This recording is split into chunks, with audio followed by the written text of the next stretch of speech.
Hello and welcome to another Juicy Gossip show. And today we're on a very sobering journey with Wendy Veal. We meet local business entrepreneur Wendy today, who has been sober for 8 years. And we can go on that very personal journey with her and discover how inspiring her story really is. So welcome, Wendy, to the show. Thanks very much for having me. Oh, it's just lovely to see you. So you know, you're going to open up to us today, and it is quite a personal recovery journey. And I know it's going to help others and raise awareness, which is what it's all about. So I do thank you for coming on. Just go straight in with it. When did you discover that you had a drink problem? I think probably when I'd had Gabby, my daughter. I realised that I hadn't drank or smoked or anything for 9 whole months. And then as soon as it kicked in, within about 2 or 3 days, I needed a drink. And it just progressed as it spiralled out of control, basically, but didn't get. So we're talking about 25, 26 years ago now. But as time went on, it just progressed and progressed and got worse and worse and worse. And it became like the whole of my life. My life revolved around alcohol. Did you know at that time, or did you just think it was something just to cope? Because you had a young baby, or did you realise but ignored it?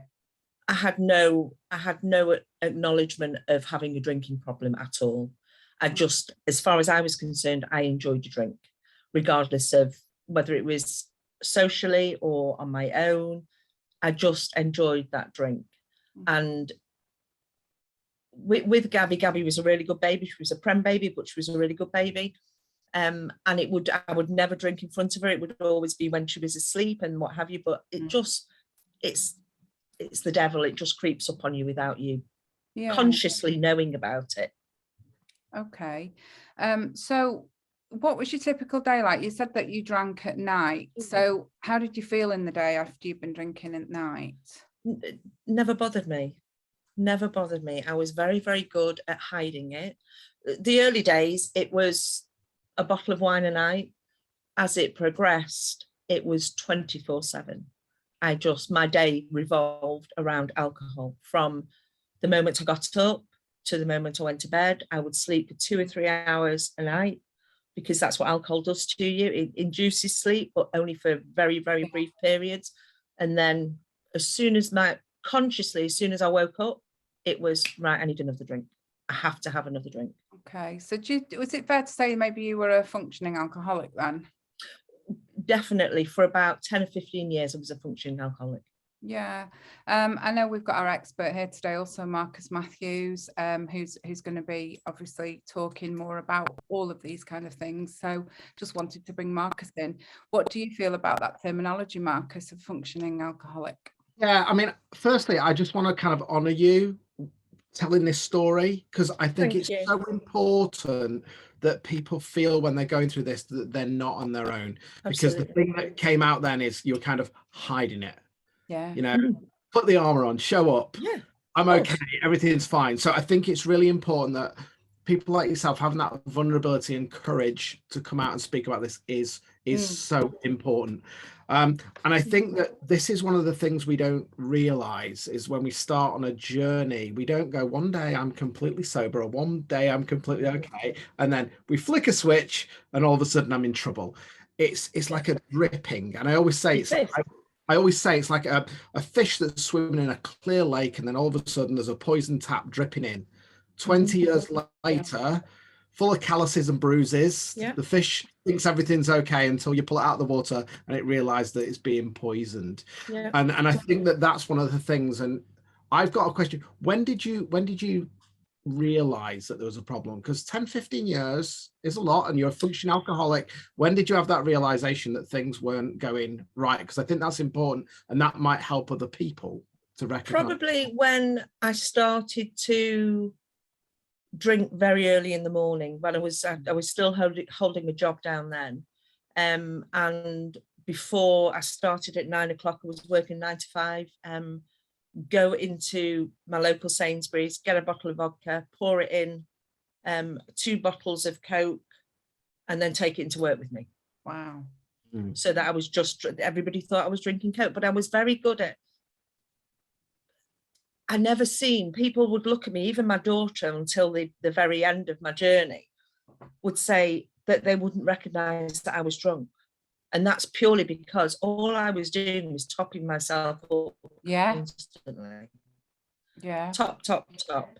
So I would never go anywhere absolutely paralytic and staggering all over the place. I had a lot of, but nobody ever thought that was because of the drink. No. So I was very, very good at masking the symptoms of the alcoholic. But I'd probably say about 2 or 3 years before I decided to before I got sober, that's when I realized that there was a problem.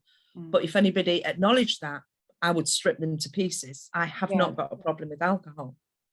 You know, the typical familiarity is interesting, isn't it? The fact that it was familiar to you, but because of that drip effect, it was also familiar to everybody else. And I personally can connect with that, because when I broke down, my best mate said, I'd never known that you felt suicidal.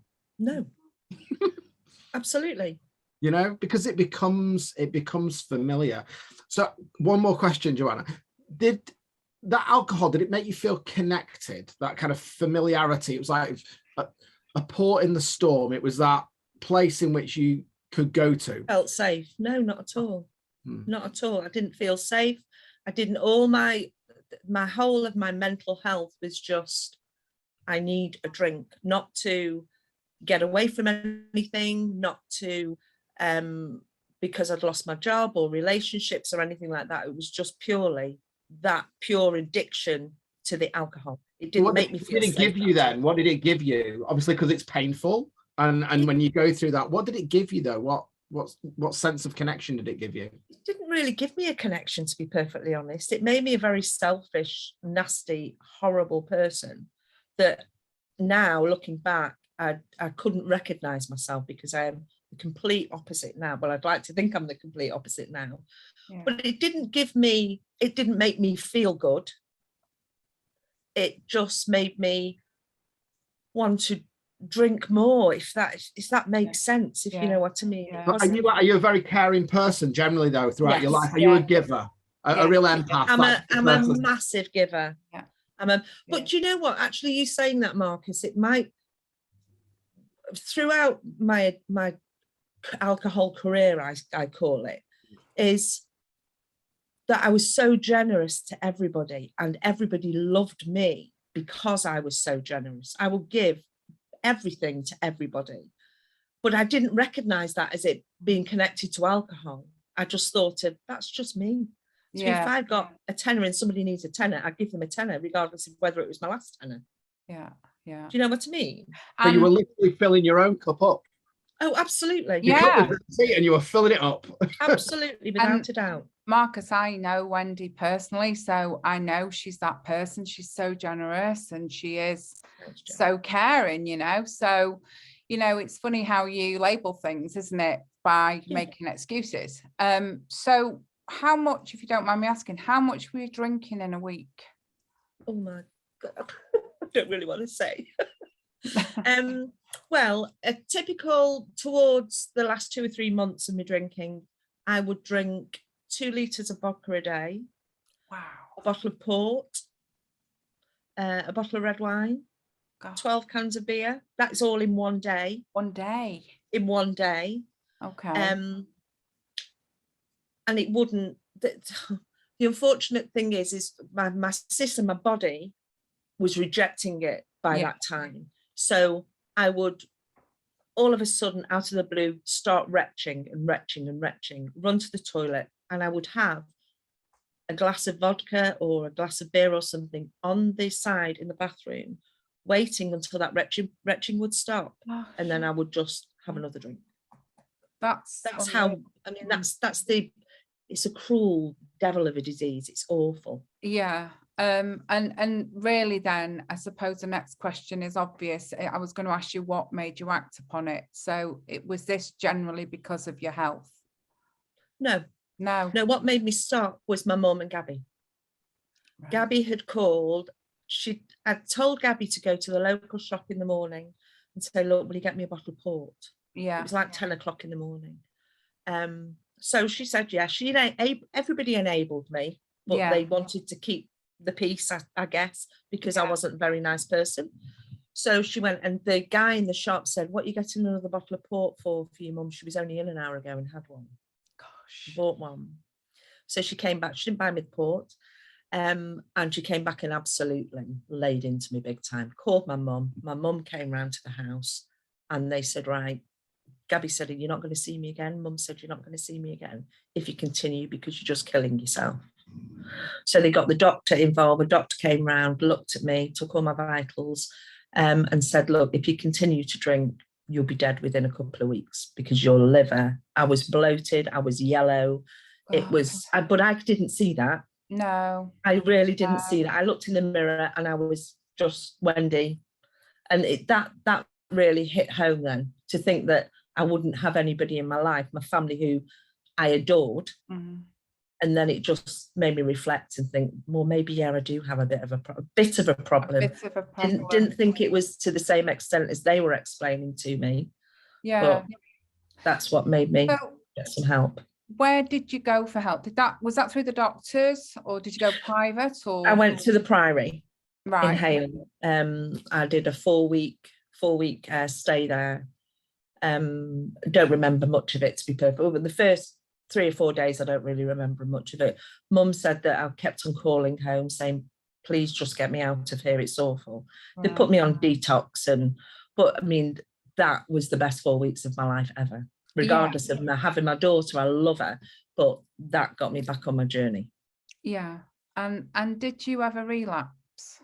No, I will never, ever, ever have another drink, because now consciously in my mind, I know how bad I felt with the retching, with the not being able to sleep, with the getting up and going in my PJs to the shop, to Tesco's, getting arrested because I forgot my purse. So I was put in a cell for 24 hours. But at the time, because I was drinking so much, that didn't even bother me. My only initial thoughts were, where can I get my next drink from? Yeah, and that's I will never go back. Here, isn't it? When people are addicted, that's what they say. Yeah. So how's it affected your life and also your health? I mean, is there any lasting problems? Yeah, I have problems with my digestive system because of that. My liver, thankfully, has fully recovered. That's good. Which is great. Yeah. But my digestive system, I have I've got a really bad hiatus hernia. So I have to be careful what I eat and drink and that type of thing.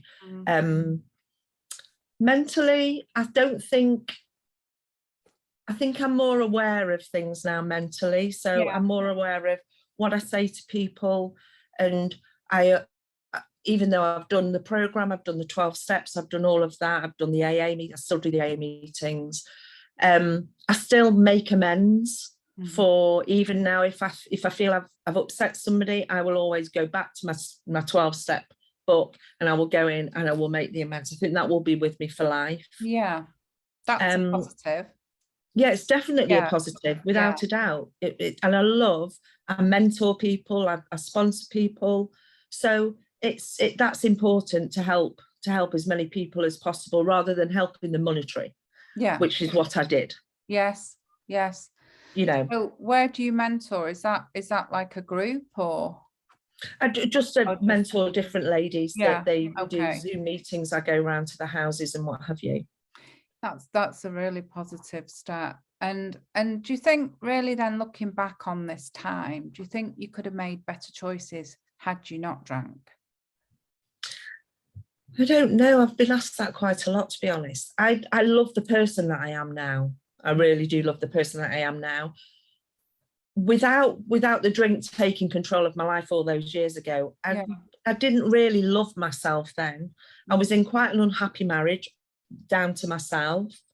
And I think I would go through all of that again to get to where I am now. Yeah. Which some people find that very hard to understand because of what I have gone through. But I think if I hadn't have got to the stage, if I'd have stayed in my marriage, I would have probably died, to be perfectly honest with you, because I didn't have that type of support. No. So I don't think I probably would have made any better choices, to be honest with you. Because for me, there was only that choice. Yeah, and you have to go through these things for that self-discovery journey, don't you? Absolutely. So many different ways. But I also think that I think I've got an addictive personality, and so I think if it hadn't have been that, it could have been something else. Yeah. I've more or less cross-addicted a little bit into shopping now, which a lot of people do cross-addict. Yeah. So I think I have that addictive personality. It's just that part of it was the destructive addiction. Yes. Yeah, I know what you're saying. So you mentioned your marriage. So has drinking affected relationships and friendships and things? Friendships, definitely.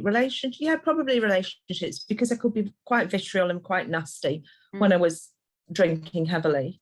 Of course, then not remembering a bloody thing the following day. You didn't even know what you'd said, and you were surprised, no, that wasn't me. And then accusing people of lying just to stop me from having a drink. Yes. So it did.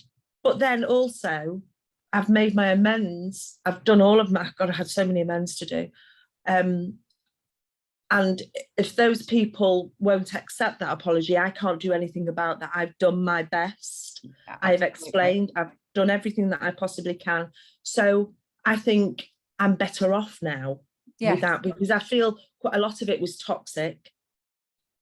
A lot of my friendships were toxic, and I realised that they were around just for one reason and one reason only. Yeah. So yeah, I get that, because I've experienced that too. So I know where you're coming from. And sometimes, you've got to lay yourself bare for those people to. You've got to. And you know who your true friends are, don't you? Mm-hmm. Yeah, without a doubt. So, moving forward now, where are you? Tell us about you now. What's happening for you now? Well, now I have my own business, which I've had for 8 years. I love it. I've been through ups and downs. I've got an amazing relationship with Gabby. I've got an amazing grandson who I just adore. I've got a happy life. I'm not loaded, but that doesn't bother me. I'm just happy and I'm healthy. And I've got friends and family that really matter. And I've got very, very few close relationships that I consider the best relationships, rather than little acquaintances that come and go in your life that you might say hi to in the street. But now my life is just done a full 360. Yeah, completely. And that's the best thing, that that people are there for the right reasons. Yes, absolutely. So you mentioned your business. Do you want to just explain what you do? Because it's a really happy business. I love it. Well, it hasn't been for the last 2 years. No, but it is now. I've got my own travel agency. I'd always worked in travel, but always worked for somebody else. Got sacked a lot because of my drinking.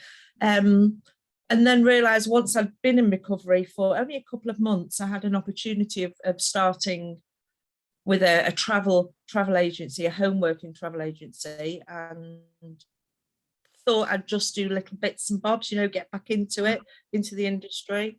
And it's just taken off. I've worked really hard for it to take off. Yeah. But it's just my happy place. I'm obsessed by it. I'm obsessed with addiction issues, with alcohol addiction issues, and I'm obsessed with travel. And you're passionate. I know you, so you're very passionate about it as well, aren't you? Oh, absolutely. I love it. I talk about it all day long. Yeah. And you learn with travel, you learn something new all the time. Yeah, it's cool. not, and I'm not working for a big company that can only sell Thomas Cook holiday, well, not Thomas Cook, sorry, TUI holidays or First Choice holidays. Yeah. I can sell absolutely everything. So I get the best of both worlds for my clients, which is lovely, and I have the best clients. And that's great for you, because when you get the good reviews back, that makes you feel good. Of course it does. Of course it does, and gives you the confidence. So do you think your successes are down to your past experiences? Without a doubt they are. Yeah? Without a doubt they are, because I think if I don't think I'd still be here, but if I was, I wouldn't have a life like I have now. No. I don't know where I would have ended up. I could have ended up homeless. I could have ended up, everybody thinks that when people were talking to me, there's no way that you were an alcoholic, because they have such a preconceived idea of an alcoholic with a paper bag on a park bench, and that's not the case. There are incredibly well off alcoholics that are functioning alcoholics. Absolutely. And you would never know. You'd never guess. So no. you would never guess. No. I know, because I can spot one of my lot. I can spot anybody that has got a problem, and I'm always there to help. And I'm all for helping the addicts. I was in the Priory with not just alcoholics, there were drug addicts, there were gamblers, there were sex addicts, there was everybody in there. Yes. And it gives you a really good perspective on life, and it brings everything home I never judge anybody anymore. No. If somebody's a bit drunk at a party or something, well, that, so be it. That's not a problem. And I'll always try and help. But what I do realize now, what I do recognize now, is that I take myself away from those types of scenarios, because it brings back a lot of hurt, nasty memories of how I must have been, but I didn't realize it at the time. Yeah. So, it's, I don't know. I'm just pleased that, I believe in my higher power that got me through all of this, and I couldn't be more grateful. My gratitude is everything. I pray every morning, and I make my gratitudes every morning, because that is what gets me through. Fantastic. So do you think, is it fair to say, do you sort of avoid those situations? Did you mean social occasions and things? I do avoid anywhere that I know that it's going to be a massive humdinger of a party where I'm the only sober one. I love socializing, I love going out with my friends, but I tend to, because I don't like rowdy people that are loud and falling all over the place, because I just don't enjoy it. I really don't enjoy it. I don't think many do. No. And I mean, I suppose I just need to ask you, do you regret anything? I mean, do you regret, maybe, do you feel like you've lost some years of your life, or is there anything at all that you regret out of this, or is it just... I regret some of my relationships with my family, what I put them through. Yeah. Because I did put them through hell, and I was very horrible and nasty. I regret that I made my ex-husband, feel so bad, and I regret what I did to him. But other than that, I don't regret any other path that I've taken. No. I think it was done. I've done it for a reason, and I've got to this point because of my higher power. Yeah. I really do believe that. And I think, bringing Marcus in again, I think an expert particularly would say that you should never have regrets. You should get another way, shouldn't you?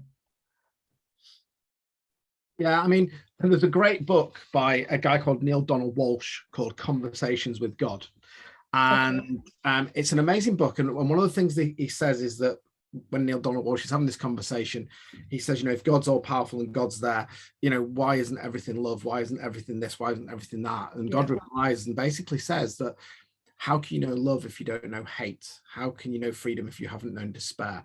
So they're equal. And I think one of the messages we can get out to people who are suffering with anything, but certainly addictions and that, is that what you're going through now actually is one part of another part of your story. And it's the moment you wish to draw the line in the sand and make that choice. But if I can just kind of put some context from the work that I do. So I'm a clinical hypnotherapist and transformation coach. So I work in the subconscious mind, so under the conscious, i.e. you don't know it's there. And one of the things that was just interesting, you said about, that you knew you were going to be able to get through it, and you felt. Now, felt is emotions. Okay, so emotion is our subconscious mind, our 95%. And then when I hear you talk, I think that when that line was drawn in the sand, subconsciously something shifted. It wasn't necessarily conscious. It was a subconscious emotion that went, drink or life. It was that little moment. And at that moment when your daughter and your mum said, enough is enough, a connection was made. A connection was made that you needed. And everything to do with habits and addictions is about connection. Okay. It's around an unmet need. And that unmet need could be anything. But if it's subconscious, we don't know about it, because alcohol can't reject you. No. Okay. Yeah. Drugs, they can't reject you. Porn can't reject you. Gambling can't reject you. And what's interesting is that you went into the Priory and you said there was that 4 weeks. Now, the subconscious mind, neurologically, for us to change a habit takes 21 days. It takes around 21 to 30 days.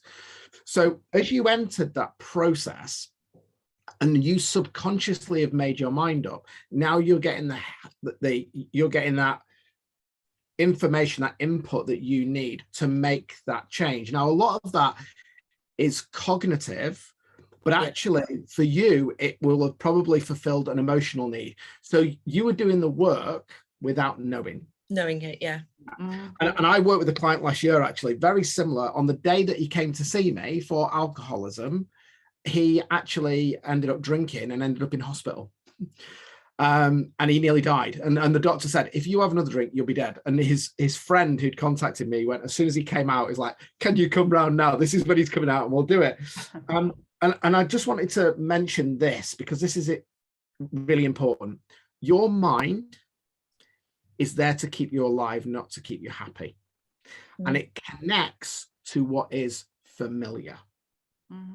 Right. And the trick is to let your mind know that the thing subconsciously that's driving it is harming you. And this can go for anything to do with mental health or anything like that. It doesn't have to be an addiction. And as soon as you understand the root cause of why that driver was there, you then have choice. And some people have to hit that dark place and the line crossed. And often people can't go there. I was a former police officer, so I obviously on a daily basis was dealing with people who were alcoholics, drug addicts, and all the rest of it.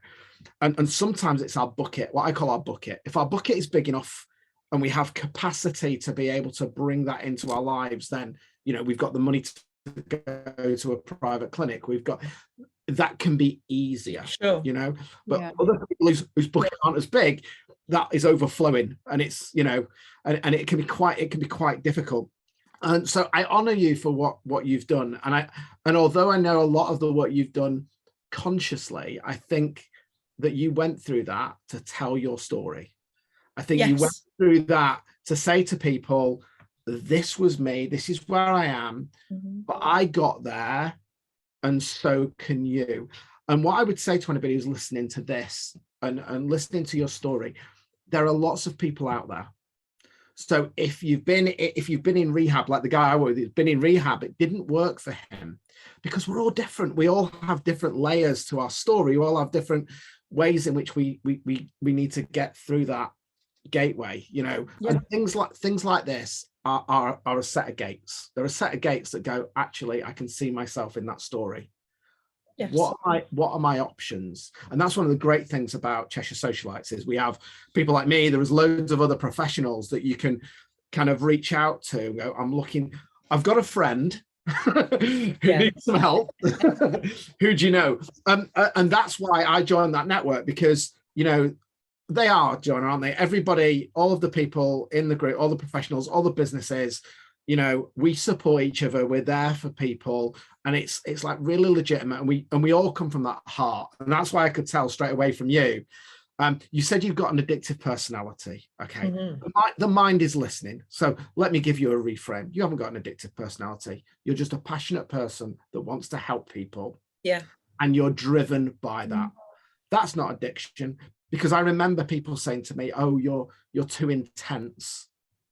I wasn't intense. I was just passionate. Passionate about people, and I wanted to make the most of my life. And I was trying to serve, but I was being rejected all the time. And that's painful. And as I say, when we're rejected, we'll turn to something that's not going to reject us. So why Absolutely. do we say then, because people say that a lot, why do we say we've got an addictive personality then? Is that just because it's a reason and then that's okay? Well, if you think about when you're born, I'm assuming, Wendy, I'm going to make a massive assumption that when you were born, you didn't have a bottle of vodka in your bottle. Not as far as I'm aware now. I'm not going to judge, but I'm just asking that question. Okay, so if you think about it, from the age of 0 to 8, okay, we're in our subconscious mind. We're dreaming. Anything's possible. You know, nobody wants to be a hedge fund manager when they're 5. Okay, they want to be a ballerina. They want to be a doctor. Okay, but if you look at life, it starts off really wide. Everything's possible, and then we get funneled. We get funneled. And whether it's our parents, whether it's our teachers, whether it's our friends, our family, media, all of this information comes to us and we go, okay, I need a bit of that to fit in. I need a bit of that to fit in. And it's all about connection. It's this is my environment. How do I fit into it? Often what happens is, and this is why after 8, so up to 8, 80% of who you are is formed. 80% of who you will be as an adult is already formed by the age of 8. 8 to 18, another 10%, 18 to 35, another 10%. This is why teenagers go through this period of adjustment. After 8, they go, who am I? Because we're coming out of the subconscious into the conscious. Now, if you think that the way in which we resolve most things is logically, you know, where's my 5-point plan? And that's 5% of your power. You're only using 5% of who you are. So if your soul, your spirit, that yearning of who you really want to be inside is crying out, and that's 95% of your power, but it doesn't speak English, it can't communicate. Yeah. And the rest of the world is going, no, this is the way that you're going to go. You're not congruent. So your head and your heart is not congruent. And we can call that anxiety. We can call it depression. We can call it whatever it is. But actually what it is it's our soul's yearning that's saying what I'm being told and what I feel aren't congruent. Right. So a lot of the work that I do is about recognizing where that lack of congruency is. The story is the gateway to the feeling. You never went, okay, it's 9 o'clock in the morning, a bottle of port, tick. You went, I need a drink. Yeah. Where is it? Yeah. The feeling drove the behavior. It wasn't the thought. So every habit of action is driven by a habit of thought, and every feeling drives the thought. So you're in this continuous loop. Yeah. Okay. That loop becomes painful. Okay. Yeah. Yeah. Does that make sense? So Yeah, if absolutely. society is telling you this is what you need to do, and the feeling matches, I'm connected.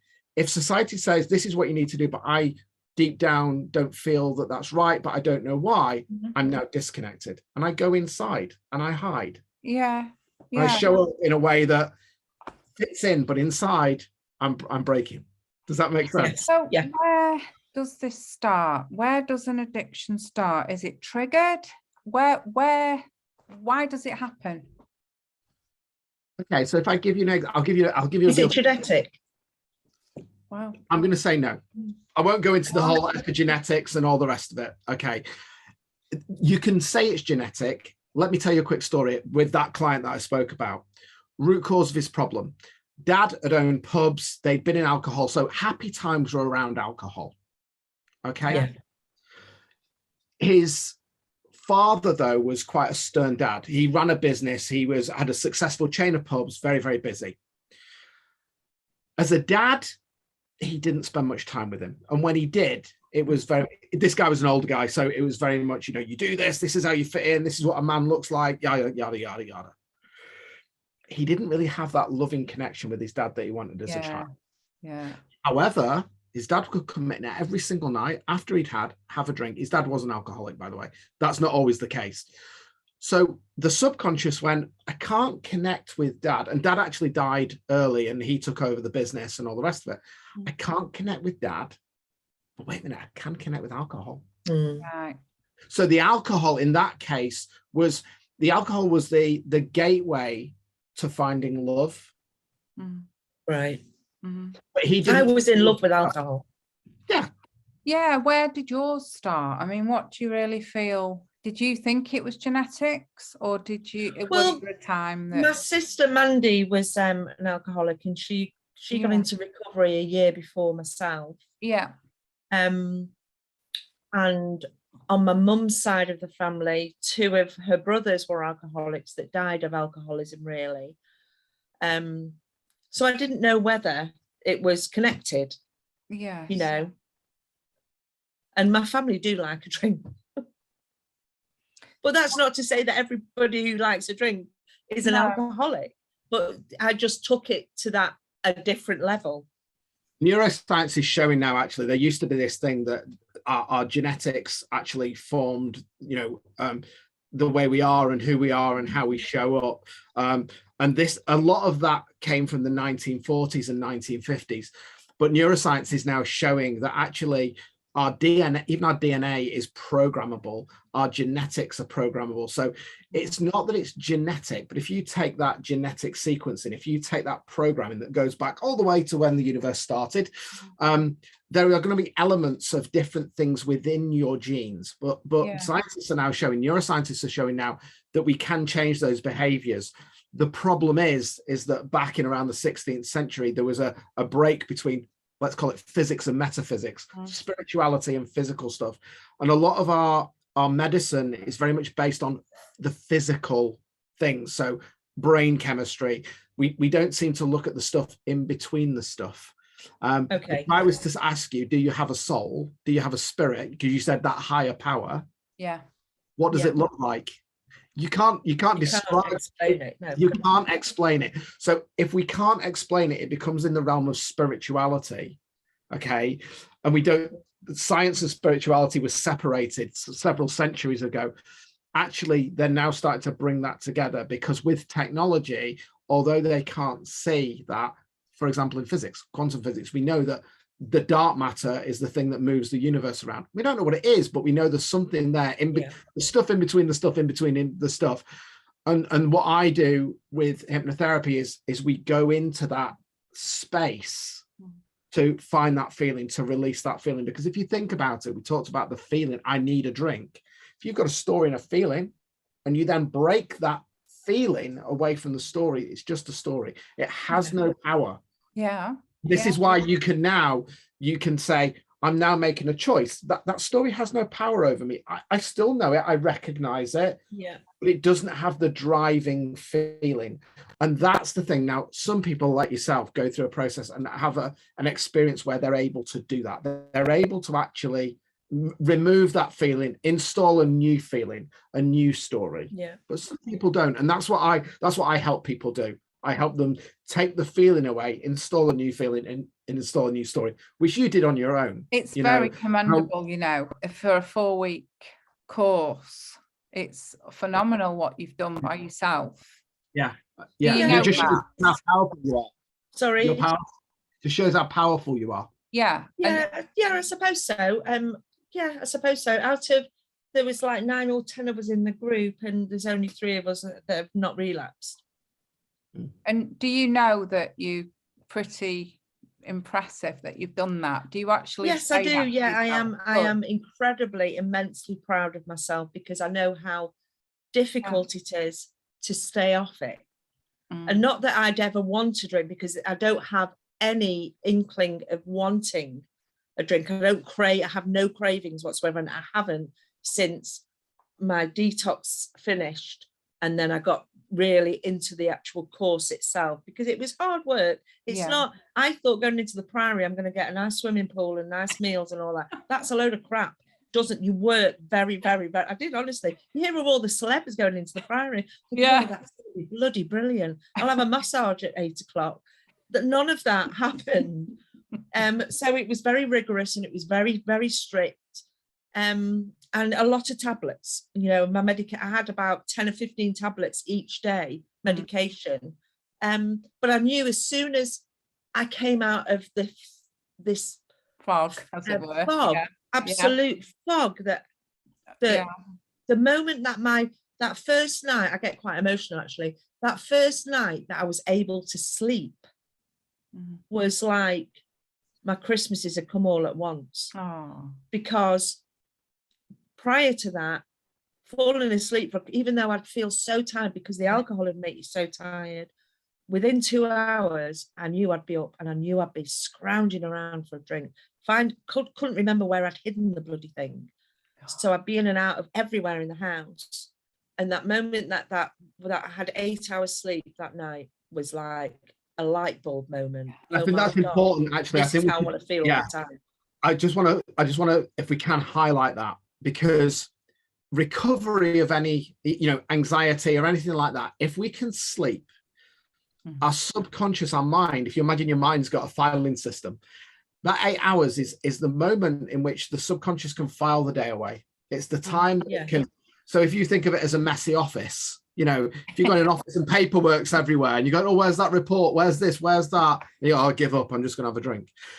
And that's what it is. So that's sleep. It aids recovery. And I think the other thing that you said is important is that even if you go and work with somebody, so for example, if you work with a hypnotherapist, if you work with somebody like me, when it comes to things like alcohol, particularly, especially if you've been drinking like you've been drinking, it is so important to also get the support for the body, to put all of the nutrition back into the body, to support the body. Is, you said, the liver, it recovers.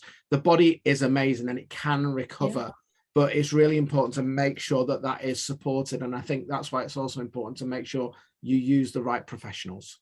Yeah, without a doubt. Yeah, without a doubt.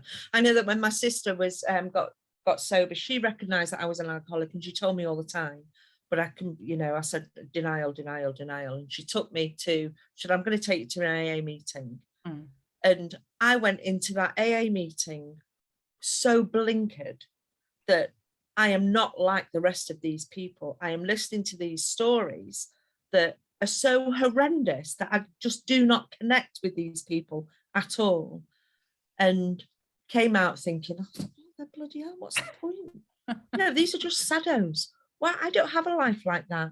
And on reflection, it's like, oh my God, I can't believe I did that. But I know that AA alone would not have done it for me. Yeah. Absolutely not, will not have done it for me. Yeah. So that's interesting, isn't it? So obviously there's helplines out there, and I was going to ask you that. Is there anything or anyone you would recommend, the pair of you? But I mean, it's not going to work for everyone, is it? No. There's the AA meetings that I go to are really good, and like I say, I sponsor some women, and we just get together. But again, that's not for everybody. No. Great organisation that actually I found out about through Cheshire Socialites. So Penelope Silver told me about this, and they are very. I know that they work quite closely with East Cheshire and West Cheshire and Derbyshire. And they're a men's organisation, but they're called Mentel, and they're men's circles. When you say that, you think, oh, I'm a man, I'm not going to. Honestly, the guys, I've been to the one on Mondays a few times, and all of the people in there have got different problems. So it's not just alcohol. There are people who've had alcohol problems and all the rest of it. Yeah. But one of the things that places like AA are really good for is where you can express how you feel without judgment.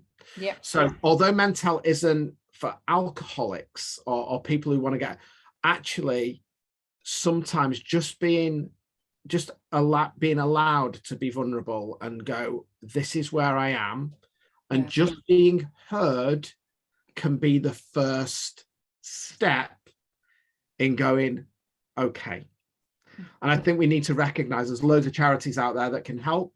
But again, it's a layered approach. It's about getting support, making that first step, but then looking what's out there that fits me. There's not one size fits all. No, there's not. But also, I want to say is that not every AA meeting is a great meeting. So if you go to your first one and you don't like it, you always have to try another one. Yeah. So like I did 90 meetings in 90 days after I came out of the Priory, because that was what I wanted to do, and lots of people do that. And I found 2 that I went to continually. Yeah. Right. The others that I just didn't get the right vibe, I didn't feel it, you don't necessarily connect with the people there. A lot of them are, and it sounds awful, but woe is me, but not doing the program. Yeah, you've got to do the program. If you don't do the program, you're not going to get better.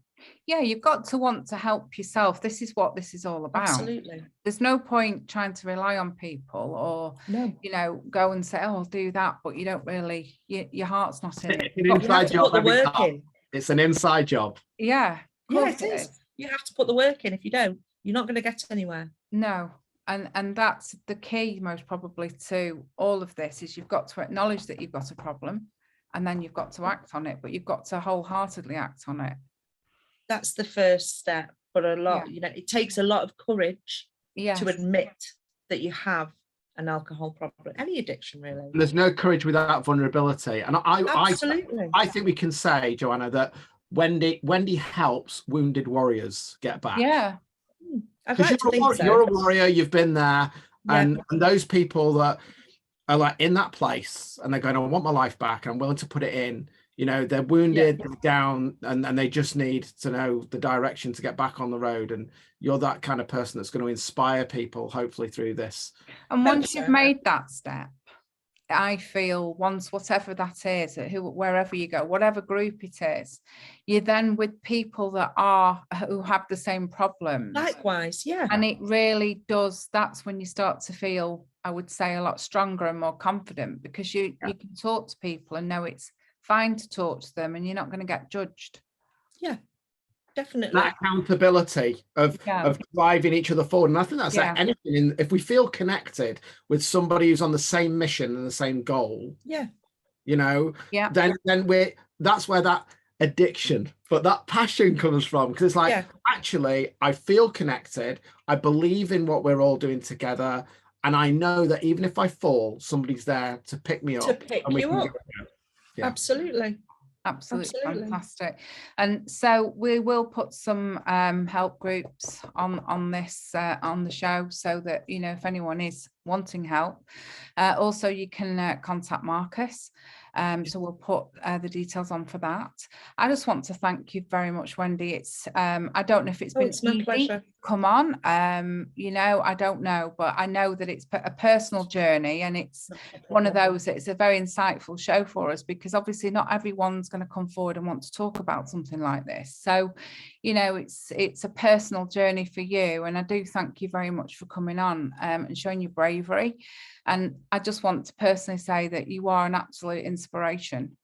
Thank you. Yeah, you So really kind. are, actually. You. And I just want to know how special you are, and, you know, Thanks, Jo. how amazing you are. So I do thank you very much. And I want to thank Marcus, obviously, always with his words. So if anyone is affected by alcohol, or indeed any addiction whatsoever, do please reach out, you know, to a close friend even, or a family member, and you can phone those helplines.